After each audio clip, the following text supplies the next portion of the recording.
All right, so I know you guys are probably tired of me continuously talking about trades, but when you look at the standings and how close everybody is, it's hard not to. And I know it's only been like a single day without NBA basketball, but the in-season tournament, the quarterfinal, the final, all that, it kind of felt like a breathing point for a lot of teams. A lot of teams had 3-4 days off, multiple practices, right? You get a different chance to take a step back and really look at your team. Now we have 6 weeks into the trade deadline.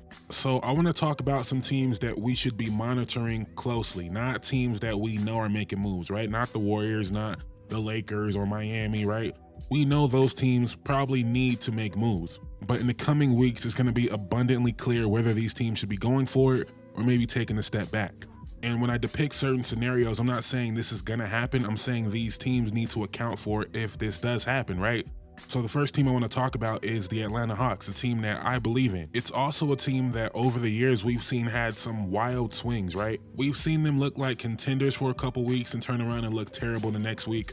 Not necessarily this year, although kinda, right? So I'm a bit curious to what happens if they do go on a slide, right? Because they have Bogdanovich, who is 32 years old. And I believe a lot of teams would be calling the Atlanta Hawks if Bogdanovich became available. Again, I'm not saying this is gonna happen, but right now they are the 7th seed. The Pacers right behind them, the Bulls right behind them.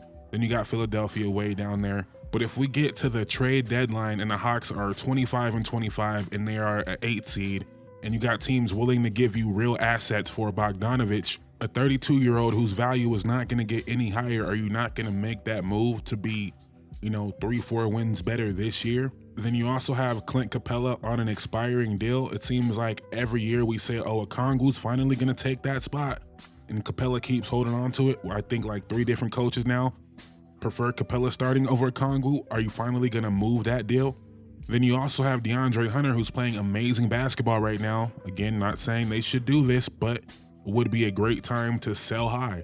You would think all the teams really looking at Cam Johnson might be looking at DeAndre Hunter as well. Who really knows? Then you have the other side of it where if the Hawks really wanted to swing for the fences for a disgruntled star or, a quote unquote damaged goods type of player, they could do that. If they, for whatever reason, wanted to splash on a Zion Williamson, I don't think they would, but they could do that. They have a lot of salary that they could move that they don't need going forward.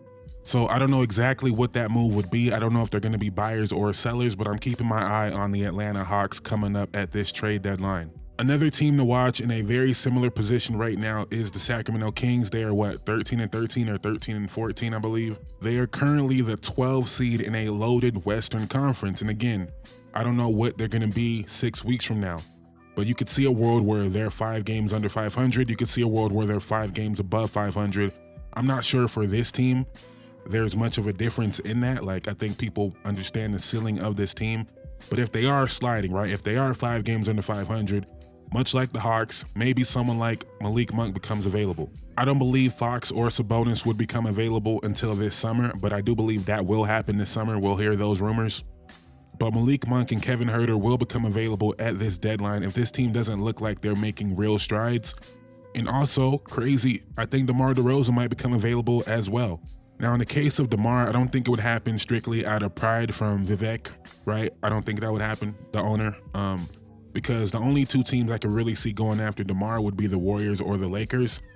And the Kings owner is not going to just give up on DeMar and send him to one of those teams, I don't think. And I believe the only teams that would really be going after DeMar would be real contenders that think he's the guy that might put them over the top. So I don't see the obvious DeMar trade out there that's not the Warriors or the Lakers, so he's probably not getting moved. But I do believe if this team continues to look poor, right, if they are 5 games under 500 at the deadline and a contender comes calling for Malik Monk.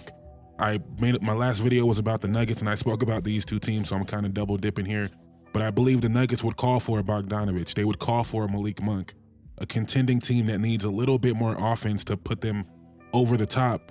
The Kings have someone like that in Malik Monk. The Hawks have someone like that in Bogdanovich. If these teams aren't looking like real playoff contenders and you have assets that can fetch you something real for the future, I think you got to look into that.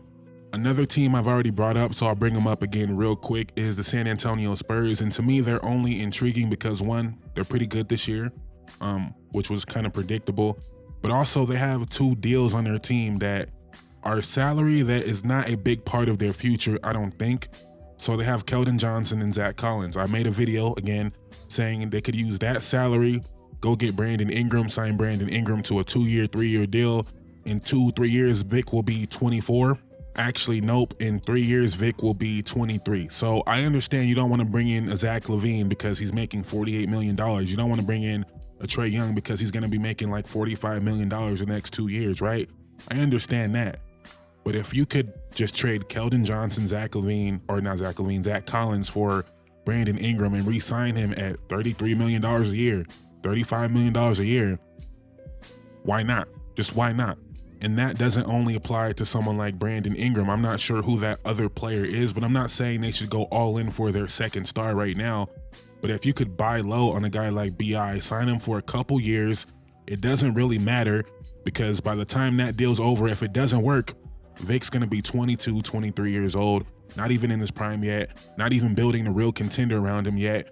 But it also might look amazing. You might also get a flyer on an all-star for a very cheap deal, considering all things. So I'm curious if the Spurs want to make a move like that, not the all-in second star, this is the duo of the future, because getting BI wouldn't be that. It might be a bridge to the future, or it might be the second guy before we get the third guy, right? So I think the Spurs are very intriguing with the salary of Zach Collins and Keldon Johnson. If they want to make a move, they can make a move. Another team that's very quietly 15-12, which is not some amazing record, but the Los Angeles Clippers are 15-12. And from all reports, I don't know if it's happening soon or later, but Kawhi Leonard is trying to play basketball this year. And I know we always talk about Kawhi, like you don't want to see wait till Kawhi's healthy. Yeah, we know. But we also know if he actually is healthy, and you have James Harden playing like this, and you have Norman Powell, this team could be one move away. Obviously, the biggest move being Kawhi being healthy. The real problem is the Clippers have no first-round picks to trade, but they do currently have $11.5 million in salary not playing for them in PJ Tucker. I'm thinking this is the Kyle Kuzma team. You could put PJ Tucker, Bones Highland, Amir Coffey, and you can throw in a first-round pick. I'm not really sure the market for Kuzma. I feel like the Wizards kind of messed up on that. He had a big market a couple years ago. I think most teams are out on Kuzma at this point. Maybe I'm wrong in that. But obviously, you're only making this move if you believe Kawhi Leonard is coming back, and you can have a lineup of James Harden, Norman Powell, Kawhi Leonard, Kuzma, Zubac. And you still have Derrick Jones Jr., Chris Dunn, Nicholas Batum, Kevin Porter Jr., and Mo Bamba coming off the bench. Not a great bench. Not gonna lie to you, not a great bench. But that starting five would be a damn near perfect five. That would be a team that nobody wants to play, obviously all hinging on Kawhi Leonard, but I think Kawhi is coming back and no one's really talking about it. And the last team is a team that I've talked about a bit lately, and that is the Memphis Grizzlies, who are playing amazing basketball. But I think this is the team that if they want to go make a big move, they are positioned very well to do it. It could be a move like getting Cam Johnson. It could be a move like getting Brandon Ingram. I'm not saying they should, but they can make that move, and they would be a team where it actually does make sense. It actually makes perfect sense for them to go for it. And the $20 million of Marcus Smart makes it easy for them to do so. If they wanted to go get Cam Johnson, all you have to do is put Marcus Smart in a couple first, and you could probably get Cam Johnson. If you want to go get BI, you put Marcus Smart and Luke Kennard, and that is enough money to go get BI. Maybe they feel like their center position isn't good enough, right? They really like Zach Edey, but they need more help right now. They could easily go get Vucevic. They could easily go get Jakob Poeltl.